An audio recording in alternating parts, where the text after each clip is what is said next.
All right, welcome back. Uncut with Cutler. This week we have Jedediah Bila. Probably most of you are going to be familiar. She was on The View. Did not go, I think, as planned in her mind. Maybe it went as planned for The View and that group of people. But kind of want to bring her on. I think she's kind of being misinterpreted a little bit, being called anti-vax, right wing, all the things. But I kind of want to give her a safe place to talk this week, hear her out. I am not anti-vax. If you want to get the vaccine, all about it, support you. I think she is kind of saying the same things. There were some stats thrown out afterwards that we'll probably talk about. I'm sure she'll have some stats she wants to talk about. So we're going to do this. It might piss some people off. It might not. I think I'm big into critical thinking. I want you to think about all the decisions you make, but I think we're living in a world where everything is vaccine related, everything is mask related. So I want you to think that through. I think that she's going to agree with some of the things that I say. I think I'm going to agree with some of the things that she's going to say. I'll challenge her on some things, and we'll see where this thing goes. But a little bit against the grain of some of the podcasts I've had in the past, which is fine. That's what we're about. Some of them are going to be topical. Some of them are going to be fun. Some of them are going to just be for shits and giggles. But this one's going to be a little more hard-hitting. Probably not, but a little more hard-hitting for the usual things that I do. So let's get Jedediah on. Let's have this one out. Okay, welcome back. We've got a special guest that had a little turmoil this past week that we'll get into. Jedediah, thanks for joining us. Thank you so much for having me, Jay. I appreciate it. We'll get into all that, but you have a book out right now, right? I do. It's called Dear Hartley. Went on a certain show to promote a nice book with a baby. Just a nice book with a baby, Jay. Beautiful smile, and leave it to me to create turmoil. What can I say? That's right. What's the book about? So it's a series of letters to my son.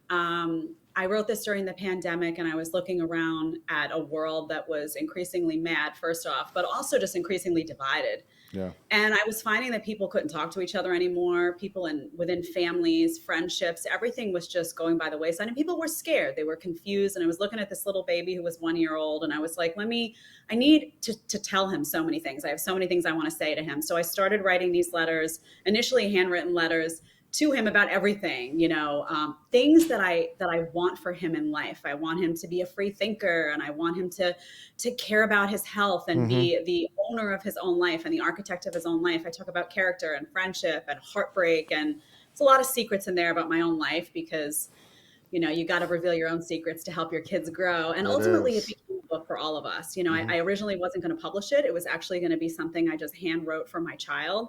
But I felt like the world needed it because of all the division and what was going on. And I was like, maybe this will remind people at the end of the day that we're all still people, and we should be able to have conversations that are, cover tough topics without shutting each other down and whatnot. So that was the premise of the book. And it's a beautiful book. I hope people read it, but a little bit of turmoil has erupted this week. You are right. That's all right. Where are you from? So I'm from New York City, actually. I grew up in Staten Island. Gotcha. I talk a little bit about that, my upbringing. I grew up behind the Staten Island Mall. People used to joke, oh, you grew up behind the Staten Island dump. It's true. I did. That's where I grew up. I grew up to a very middle-class family. Yeah. My parents had to work really hard to pay off that mortgage, and I somehow landed on television. I'm still not sure how. And I'm a New York City girl. Gotcha. Born and bred. Yeah, you're author, television. You were on The Five on Fox News. You're a co-host of The View in 16 and 17. So yeah, you've been out there in this world for a little bit. Yeah.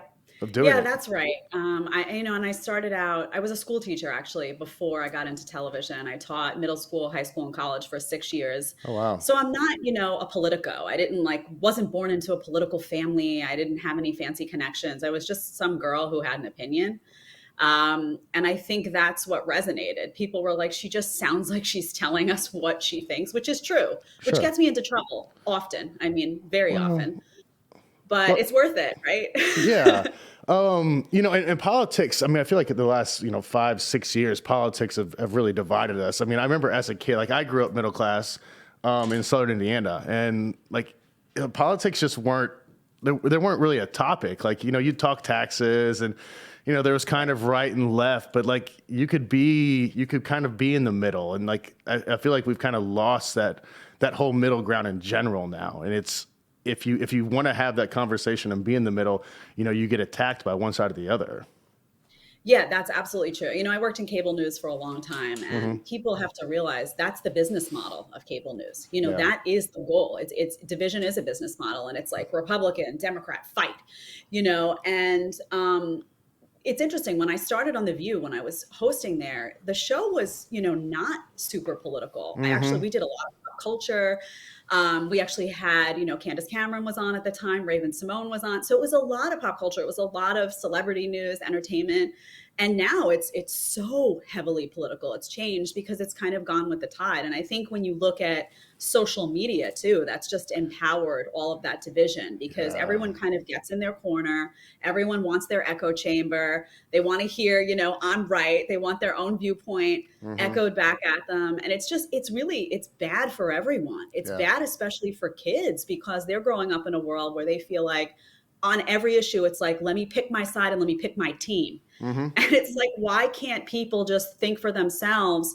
I've gotten into an extreme amount of heat at every network. This goes for the right too. So the right is not exempt, for just having an opinion that doesn't go along 100% with what the audience or the network expects me to say. Yeah. And I'm tired of it. Yeah.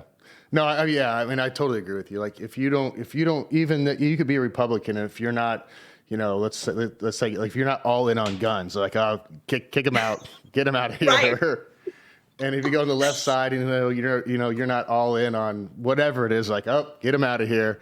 Right. So it's tough. So you knew the girls on The View, you were familiar with it, you've been on it. So they wanted you to come on, a couple of weeks ago, but you weren't vaccinated.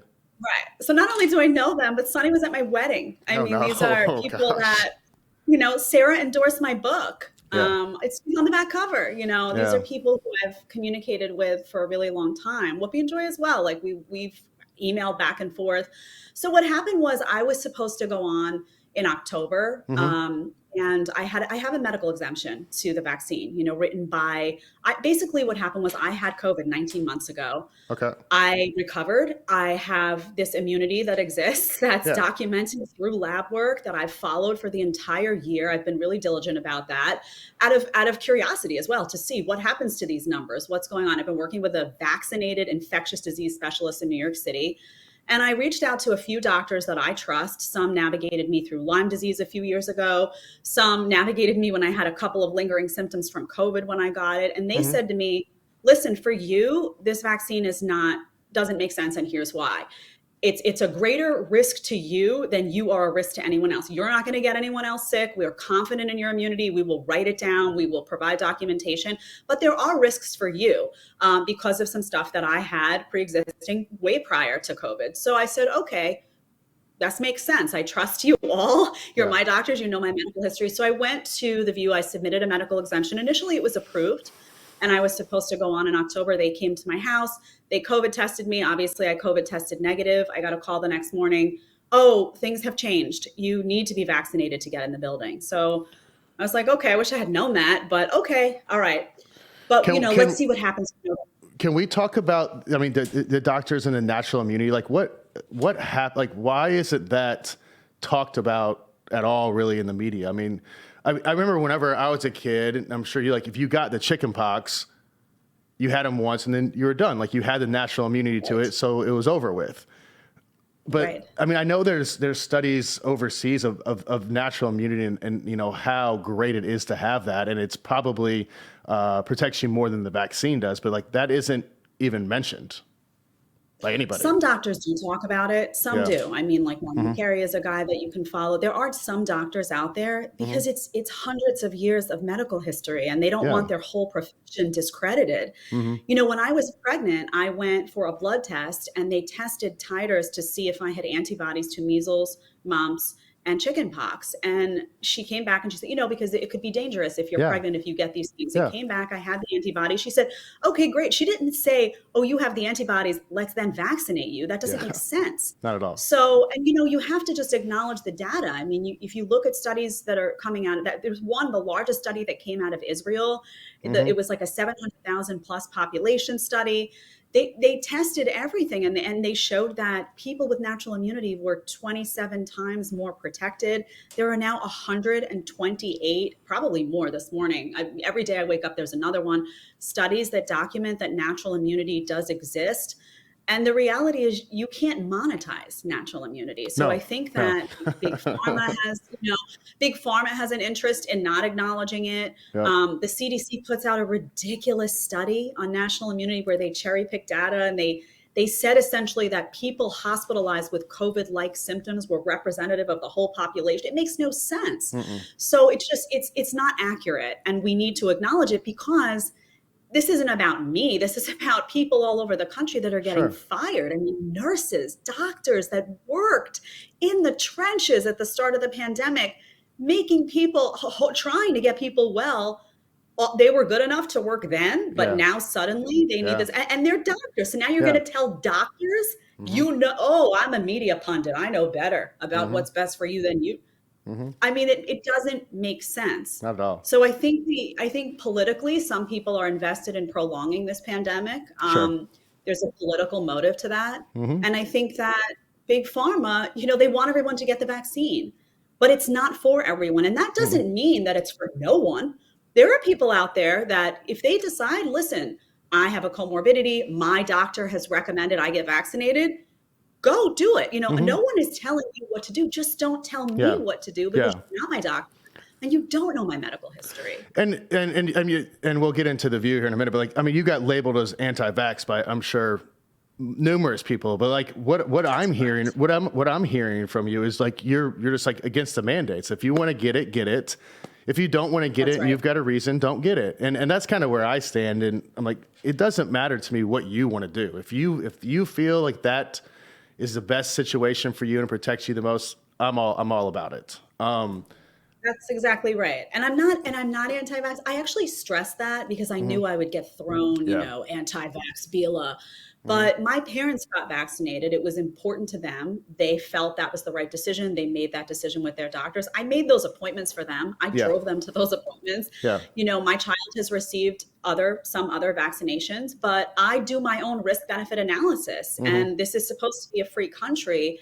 I'm not threatened by other people doing their own risk benefit analysis. No. I mean, we know with COVID, there's been a lot of questions about the vaccine. Now you have, waning immunity. Even Dr. Fauci himself is saying you may need to sign up for boosters every 6 months. Not everybody's going to want to do that. And we know there's different risks. It's not the same thing for a young 20-year-old with no comorbidities as it is for, someone who's 85 years old and has multiple comorbidities. You're not in the same risk bracket. So why are we treating everyone the same on a vaccine that we know wanes? And we know does have side effects, particularly what we're seeing with myocarditis. No one wants to talk about that in young boys. These are just facts. Science needs to be questioned. That's why it exists. So I'm just saying I'm somehow controversial for saying make your own informed decision. If that's controversial, we have a problem in America. Absolutely. And I think that if you go into liberals and you go into Democrat, to segue to that, like that's kind of like their whole thing of saying, hey, like, do your thing, I'll do my thing. Like that's pretty much their platform. Like, hey, let's appreciate everybody. Let's be open. Let's give hugs. Let's do everything. But I guess they draw the line there of the vaccine of saying, no, we can't be inclusive of that.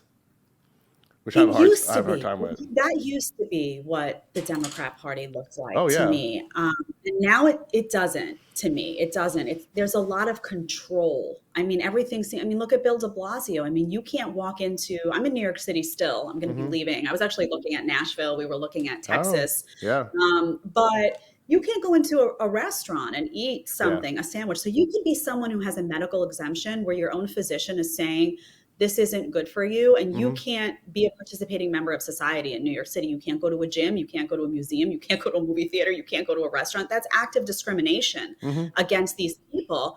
And it also doesn't make sense because I could go get a COVID test negative, have the immunity that I have. I can't walk into a restaurant. There could be someone sitting in that restaurant with a nice little vax card, but they have a breakthrough infection and they're getting someone else sick because we know there's hundreds of thousands of people who did get vaccinated. Just a fact that got COVID and transmit COVID. The CDC even says that. They say that's the thing. So this is not grounded in science. It's active discrimination. And I don't understand why. I see protests. It's like, no, you need to be doing more. This is your health. This is your children.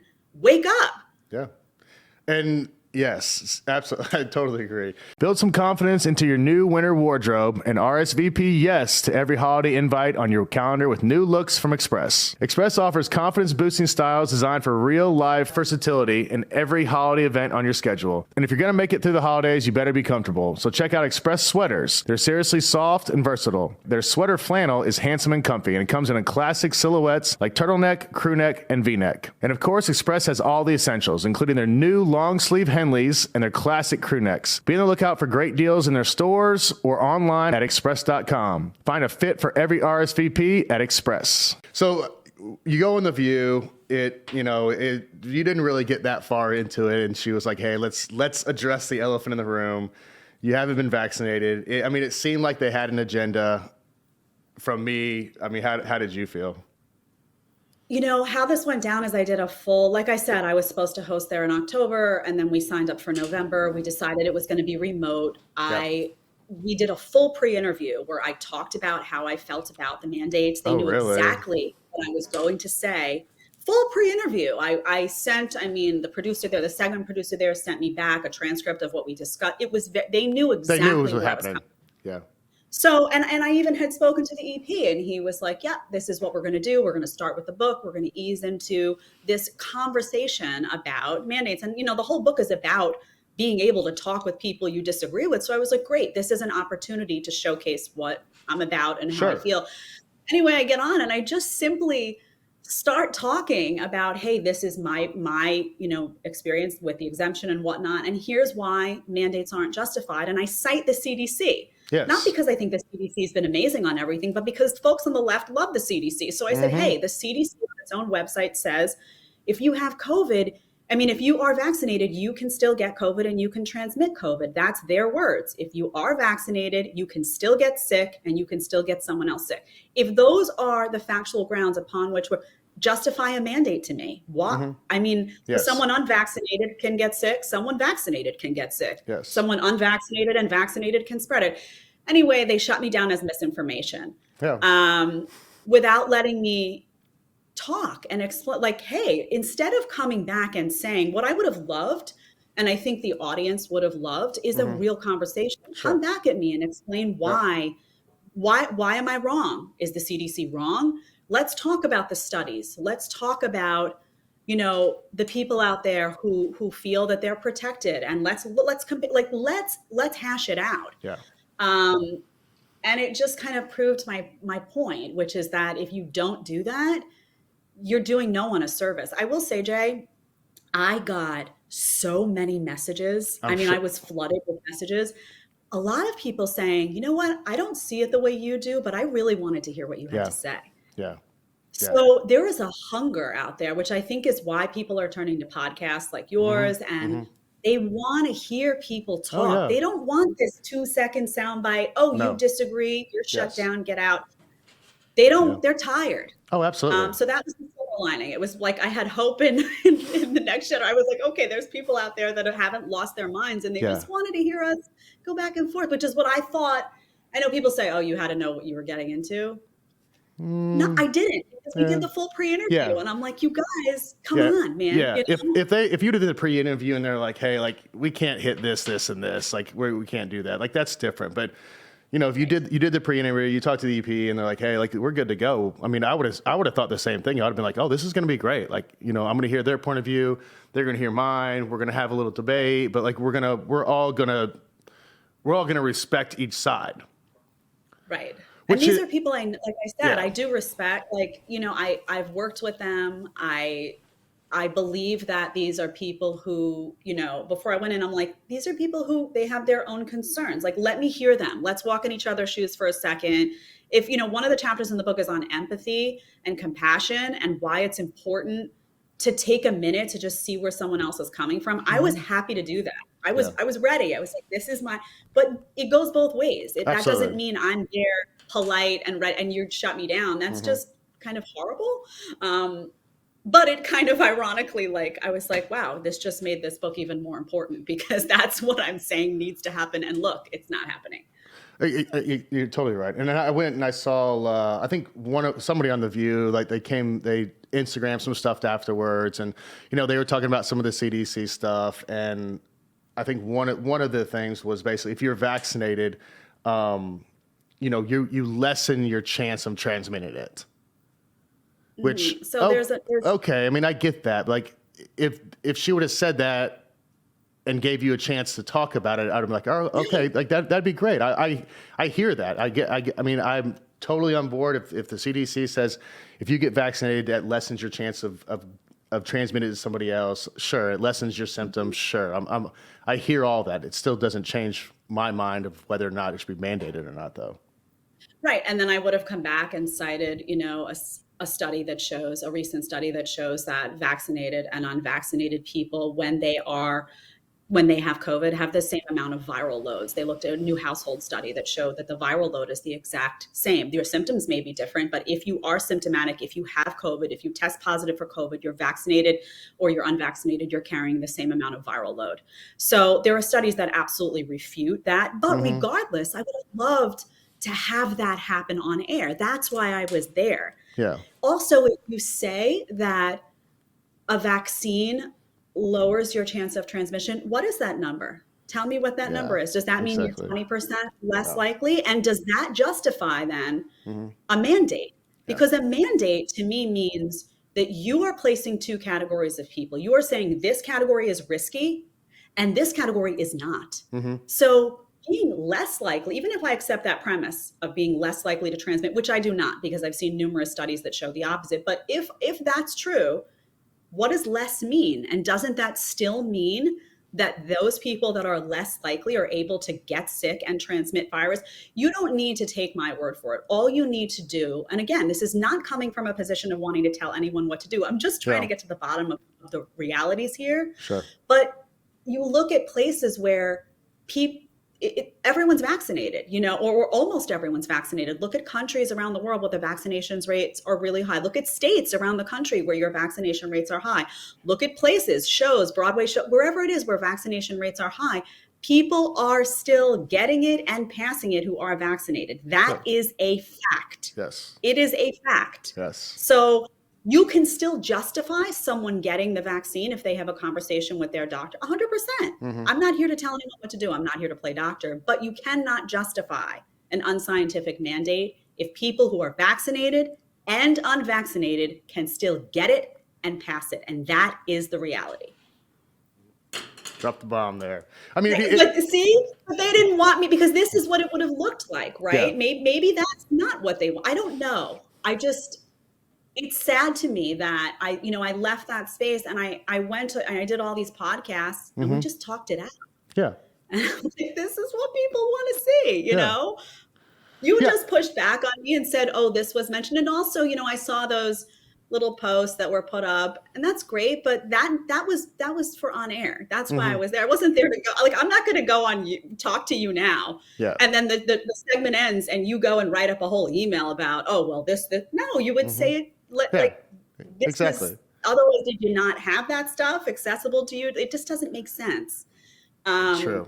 And to your point, vaccine. I mean, you can just look at California versus Florida. I mean, Florida's wide open, and California is, closed, masks, the whole thing, and they're having more cases than Florida daily. I mean, I think I was looking at one of the most vaccinated states, like Vermont, or one of those up there, is one of the most vaccinated states in the country, and their cases are sky high.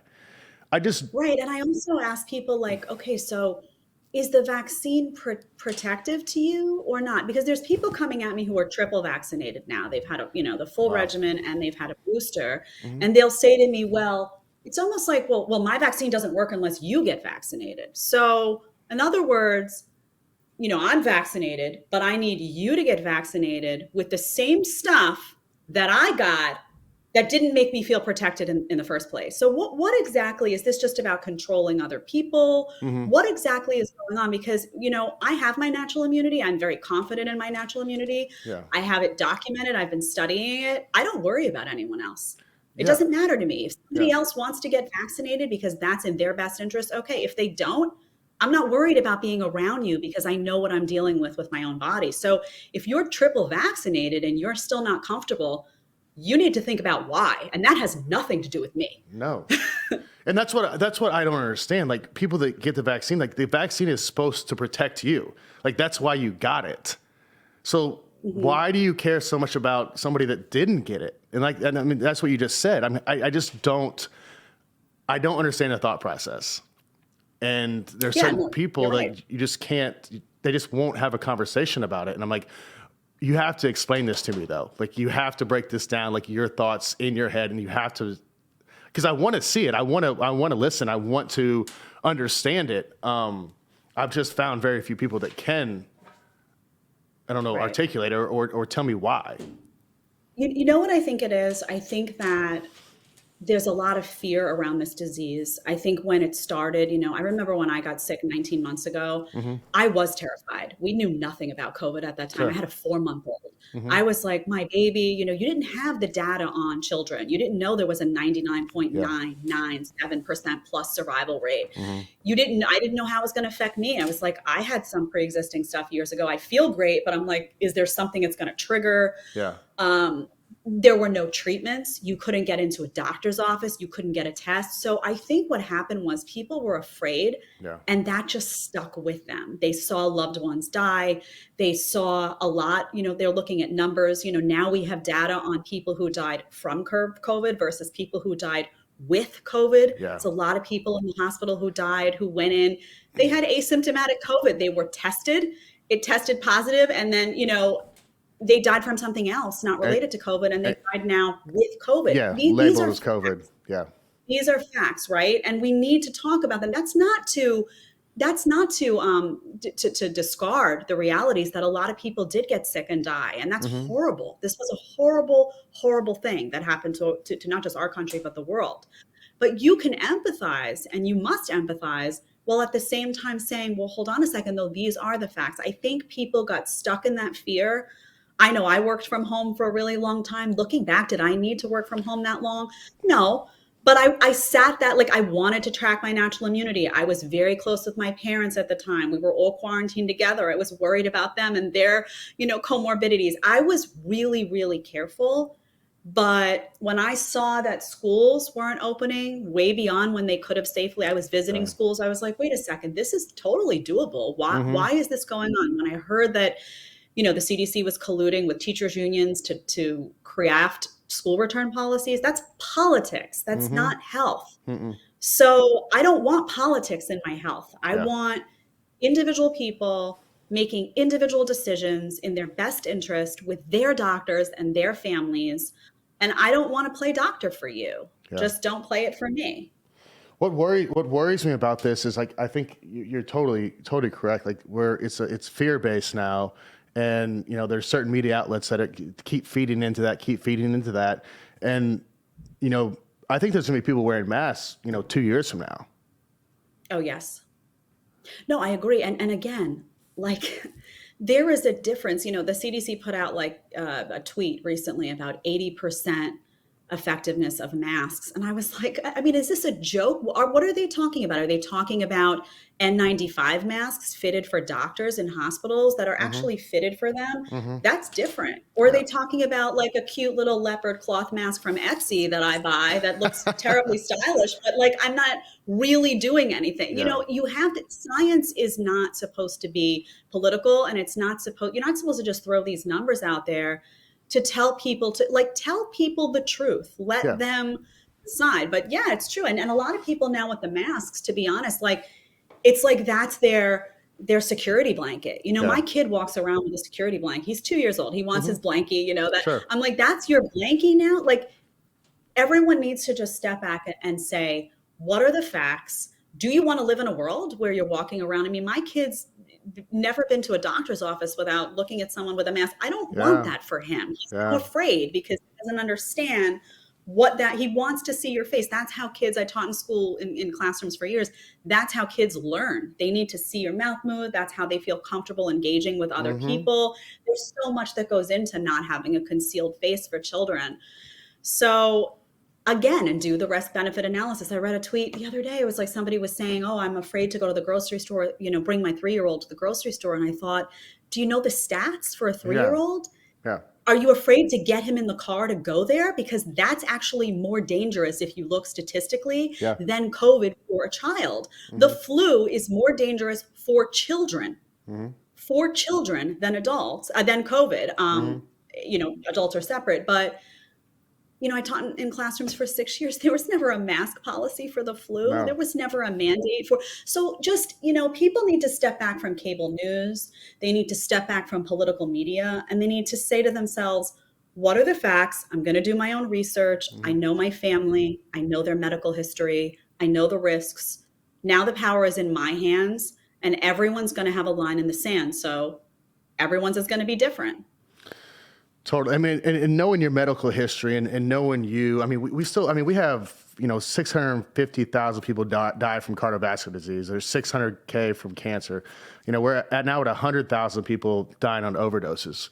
So I mean, we've got serious health issues out there that aren't helping COVID. I mean, you know, there was a bunch of studies of underlying issues from deaths of COVID. And like, you know, most of these people had, you know, they were cigarette smokers, or they have some sort of heart thing, or they, you know, there was usually something that was tied into it, and we're kind of just scanning over that as a society instead of saying, hey, like, maybe we need to start getting in better shape. Maybe we need to look at our health. Maybe we need to look at our food. You know, big pharma with all the drugs we're putting out there. I mean, there's a lot of issues that are being overlooked just saying, hey, just wear your mask, take your vaccine, and you'll be fine, which isn't the case by any means. Yeah, why not a discussion from all these experts on actual health? You know, you can't talk about comorbidities. You can't talk about obesity. You can't talk. I mean, at one point they were giving out donuts. You know, hey, you buy a donut and you're going to, you know, I mean, and I'm just thinking to myself, okay, that's the wrong message. Like, why can't people talk about real food? Yeah. And I got, you know, my health journey is really important to me because when you get something like Lyme, I got a late stage diagnosis on that. It kind of ravaged my body I was like, whoa, what is going on? Sure. And I had to kind of look at different forms of medicine. I looked at holistic medicine. I ultimately got my way to being healed by changing my diet, taking really great supplements, going through a holistic protocol that looked at me as a whole person and not following a one-size-fits-all approach. Originally, when I went to traditional medicine doctors, they were like, oh, Lyme disease, 2 weeks, here's your antibiotics, go. I did that. And I even did 4 months of antibiotics. It didn't work for me. It wasn't for me. Sure. That's not to say maybe it did work for somebody else. Maybe the herbals that I took Chinese herbals, maybe that worked for somebody else. For me, I had to find another path. So my passion, this is like my sweet spot, you know, big government and health is like my sweet, because I'm like, hey, I lived it. And I know that you have to kind of chart your own path, and the body that I'm in is different from yours and my husband's. I mean, even my husband and I, you know, we both had COVID. I reacted completely differently than he did. Different symptoms.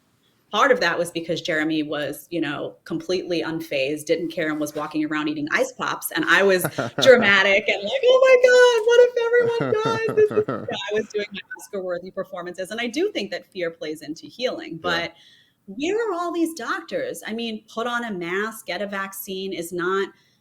What about prevention? Yes. What about if something like this happens in the future, a different strain of something? What about all of that? Building up your body so that the body that these viruses or whatever it may be faces is armed with all of these good things to protect it. I write about all of this in the book too. I write about my Lyme journey. And I write about wanting my child to not feel powerless, to feel like he has some control over thee. Not all, you're not going to be able to control everything, but you can control something. And they're not even talking about it, these experts. So I'm not seeking medical advice from someone who has a one size fits all prescription. You walk in, oh, you have this, exit. No. What is my history? What has happened to me in my life physically? Like what is the whole picture here? If you're not interested in that, then I'm not interested in you. Yeah, as a doctor. Yeah, I feel like we've kind of got away from, critical thinking. And, I've read books on this, and, there's, the doctor, there's certain professions out there that people in general just take their word for it and say, hey, they said this, lawyers, I'm going to do this. But we've kind of gotten to a space now that I don't want to say that we can't trust doctors. We just can't trust all doctors anymore because, we're big pharma.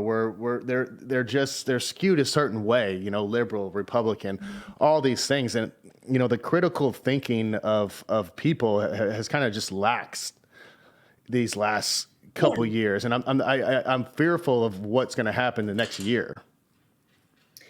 Yeah, I mean, people need to ask questions. If you have a doctor that you can't ask questions to, there's something wrong. I remember my husband had a doctor. He doesn't go to the doctor a lot, but when he had COVID several months later, he wanted to get an antibody test right when actually the vaccine came out. He wanted to get an antibody test. He actually had an antibody tested himself because we both had it. We had both had a positive COVID, test. So we knew, and he was like, I'm not really leaving the house too much right now. He was working from home. He was like, you test your antibodies. I'll test mine when I have to.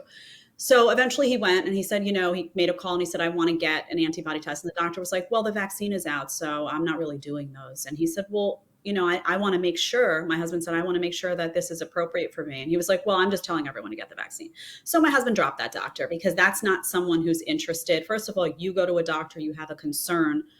It's their job to listen and try to, that's just not an appropriate. I also have spent, the better part of this last year on the phone with physicians, not just related to my condition, but the vaccine in itself. I've heard some crazy stories. I mean, there's a doctor who is vaccinated himself. He's not anti-vax. Again, I always feel the need to say that because people, like to write their headlines. Yep.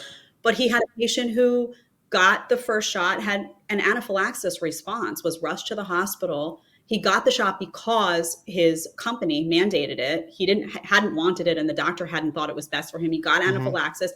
And the company was like, well, next time it'll be better. He still needs to get fully vaccinated. And the doctor was like, wait a second, hold on a second. Not everything is for everyone. If you have a child and you take them in for a measles vaccine and they have an anaphylaxis reaction, you get a medical exemption. You don't just take your chances next. So it just all common sense and just looking at each patient as an individual. They're trying to rip that out of doctors' hands too. There's many frustrated doctors. Of course, there's many allies to big pharma that will say whatever big pharma wants, but there's a lot of good doctors that are like, wait a minute, my whole job relies on me being able to go patient by patient, and they're all different. Don't take that away from me. Yeah, totally agree. And I mean, I'm sure people listening right now, then there's probably going to be some people that disagree with us, but I think we're saying the same thing. Actually, I know we're saying the same thing. We're not anti-vax. We have problems with the mandate. There's good doctors out there, just like there's great people everywhere. We just want people basically to think about this. We want this to be a case-by-case bias. That we don't think there's a one size fits all here. And we're open to basically talking about anything. We're open to your views, just as we hope that people are open to our views. Yeah, that's exactly how I feel. I'm not anti, it's not my job to decide what's best for anyone else. Sure. And I think people need to sit back and think about this because maybe this issue doesn't bother you. Maybe you're like, you know what, I'm going to vaccinate myself. I'm going to booster myself every 6 months. I'm going to vaccinate my children. I'm going to booster my children. There is going to be some issue down the road, if not this one, where someone, either a government bureaucrat, a corporate bureaucrat, is going to come in and decide they know better. They know what's best for you more than you know what's best for you. And that's going to bother you at some point. So just look at it through the lens of that. Someone like me is not trying to tell you what to do. They are trying to tell you and everyone else what to do. At some point, the issue is going to hit home for you. And you're going to need people like me and like you and others out there saying, well, wait a minute, maybe this issue works for me, but we want to protect the rights of those people out there who don't want to comply with this because it's not grounded in science. It's not. And that's where the facts come in. The mandate, the choice to get vaccinated can be grounded in science for some. That is between you and your doctor. You need to make that decision. The mandate is not. No. It's just not. So I will oppose that to the end because I can't. All of these people who worked so hard, to think about the delivery people. They were delivering packages. Oh gosh. We were cheering at one point in New York City for people who, worked for the post office and that were working, nurses, doctors. Now suddenly we feel like, well, we can tell them if they don't do what we want, then they should lose their jobs and not be able to feed their families. That's a horrible, horrible message to send, especially on grounds that aren't scientific, when we know that even if they go tomorrow and get that vaccine, they could still get and spread that virus. So that is a personal decision. That is their risk assessment. That is not our business. Yeah. It's an awful precedent, and you're going to lose the trust of a lot of Americans by doing this, in my view. I just don't think that. I think I think you're seeing firsthand of just the messages after the View. Like, there's a lot of people out there that, I think their voice has been stymied a little bit, but I think they're getting more and more courageous about coming out and being like, you know what, this doesn't work for me for X, Y, and Z. So hopefully that's the way we start going here in the future, but I'm not for sure. This Black Friday, celebrate softness season by stocking up on your favorite Tommy John underwear, loungewear, and pajamas. When you start your day wearing Tommy John, you're that much more comfortable, so you can do everything better. Shop their Black Friday sale right now and give the gift of comfort to everyone on your list, including yourself, with Tommy John men's and women's loungewear. With over 16 million pairs sold, giving the gift of Tommy John underwear and loungewear has become a holiday tradition for families all across the country. 98% of women and men love getting a gift from Tommy John. That's why Tommy John doesn't have customers. They have fanatics. This holiday, make everyone in your family that much more comfortable with the gift of Tommy John loungewear, underwear, and bras. Plus, it's all backed by Tommy John's best pair you'll ever wear, or it's free guarantee. During Tommy John's Black Friday sale, get 20% off site-wide at TommyJohn.com/uncut. Get 20% off for a limited time only at TommyJohn.com/uncut. Go right now to TommyJohn.com/uncut. See site for details. So what happened? I mean, did the View, did that kind of scare you off of doing media stuff? Or like, it doesn't seem like it. I mean, it seems like it might have just kind of lit a fire a little bit. No, I mean, I've worked in media for a long time. I've been doing this for more than 10 years. And my opinions are always, to someone, they're always controversial, right? Sure. Maybe 90% I went through last year and had a lot of controversial political opinions, and even people on the right were like, no, we hate Jedediah. So I'm always kind of I'm a free thinking person, and I know that's going to upset people. I'm not going to shy away on this, because there's a lot of people around the country who feel this way. Absolutely. And they should feel comfortable to speak out. And remember, I wrote this book, Dear Hartley, to inspire my child to speak out. One of the key messages of it is raise children who feel okay to walk into rooms of people who disagree and to speak their mind and to defend themselves and to say and to listen and to allow themselves to be challenged and to have those tough conversations. But how could I tell my child to have that courage if I'm just going to cower away because of one conversation that on the View that didn't happen, that should have happened? My concern is just there's so many topics now that are becoming like, oh, well, shut this person down on this topic and this. There's too many of those. Yeah. There's no harm in just hearing people out. Yeah. You don't have to agree. You don't have to like what they say. You can walk away being like, wow, that person is completely insane. That's your opinion. That's fine. Some people listen to me and are probably like, wow, she's gone mad. That's fine. But let's just have it out. Like old style coffee house, like discuss, let's just talk. Yeah. Or it's going to be a really scary place if we live in a place where only one opinion, whatever the majority opinion is on any issue, is the accepted opinion and everyone else needs to shut up. That's not going to go very well for a lot of people in America, and it's just going to cause really big problems. Oh, absolutely. And I've got dear friends that have completely different social, political, economic views than me. And, and I have conversations with them all the time. And I walk away being like, oh, that made sense. I get where they're coming Right. from.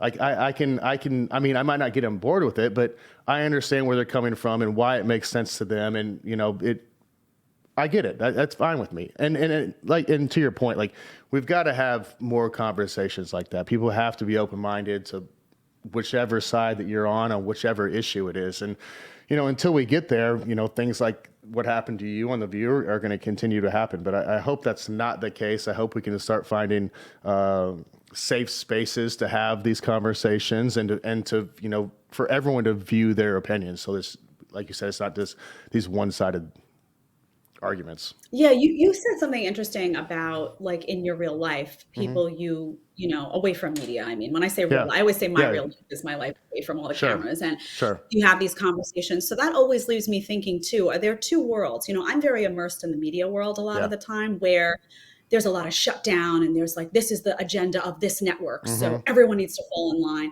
Mm-hmm. But I always feel like that's just not representative of the population. No, I don't think so. I have friends who are vaccinated, unvaccinated, who feel, I have super liberal friends that love, Bernie Sanders. I have big Trump supporter members of my family that we all like, we're just kind of like this hodgepodge of people that just, that's my life. Mm-hmm. That's not my media life. So I always look at it like, is media designed to create this division and kind of make people feel like the whole world looks like that? But it doesn't. Not at all. No, it doesn't. Nope. So, and you're saying your experience, that gives me hope, because when I talk to people outside of media, I hear all of this like, oh, my community, we all just kind of like, it just sounds very healthy, and media sounds very unhealthy a lot of the time. So that's actually a good sign, what you just said to me. That's what I'm seeing as well. And I hope that's what people are seeing around the country and in the real world.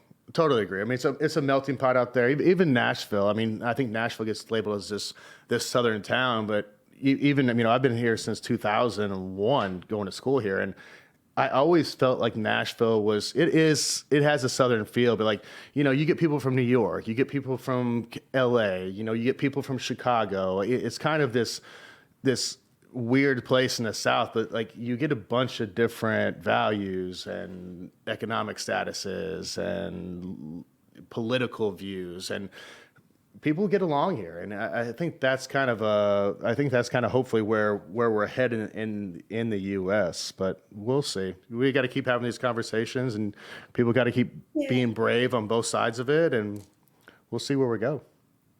Yeah, just keep having them. Yeah. And when people in media don't have them or someone gets shut down, get upset about it, because maybe that wasn't your viewpoint, but if you wanted to hear it, like, write those shows, speak out about why that bothered you, because I think that media thinks they're doing everyone a service by creating this, this way or the highway. And it's not. People don't want it. That's why people are turning their televisions off and listening to a podcast, because they're like, I don't need to be lectured at. I want to make my own decision. I want to hear people talk who are unfiltered and don't have an agenda. They're not trying to please a network. They're not trying to please a politician. They're just telling me their experience. Yeah. There's more and more of a hunger for that. So let those big media outlets and, know that that's not what you want. No. And teach your kids to speak loudly and respectfully about the things that they value. So I appreciate you having me on and being so candid about it. I loved this exchange. This is an actual conversation. It's a pleasure. Thank you for taking the time. Where do we find the book? 'Cause, I know that was a whole thing for The View, but they blew that up. So let's talk one more time about Dear Hartley. Yeah, so it's adorable. If nothing else, look at this baby. There's just no cuter smile. It will put a smile on every. It's a great Christmas gift too. I talk a lot about holidays. I talk a lot about family. I talk a lot about following your gut. Mistakes I made in the media business. If you're in the media business, you'll get a lot of laughs about that.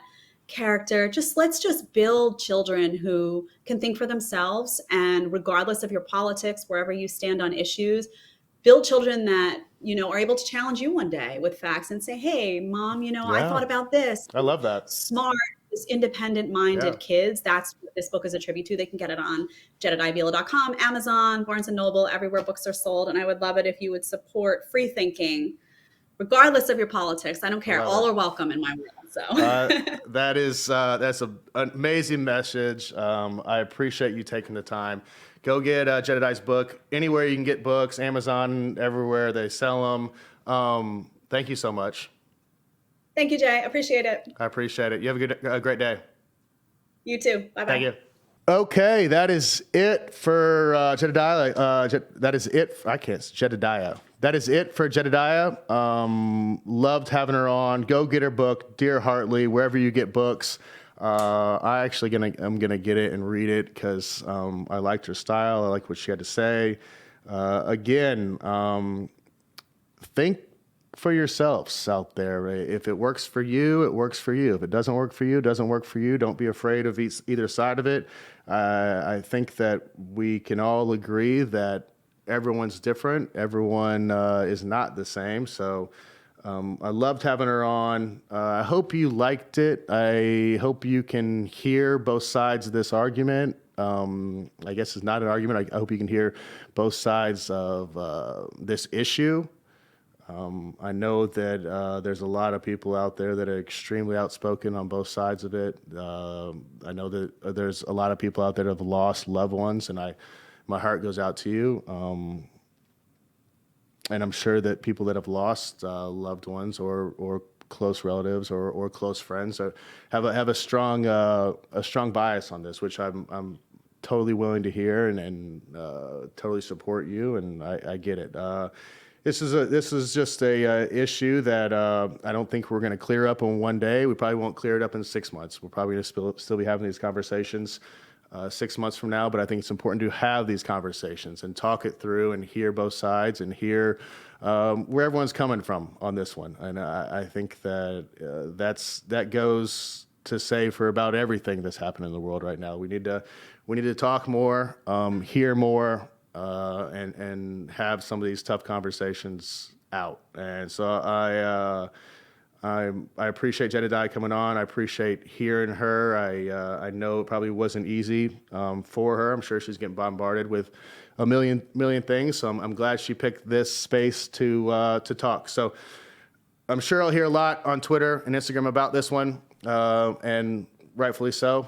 I get it, and I look forward to it. And we're gonna keep listening to you guys. If you have a guest or somebody out there that you want us to put on, hit us up, and we'll do it. But that's a wrap for this one, and see you next week.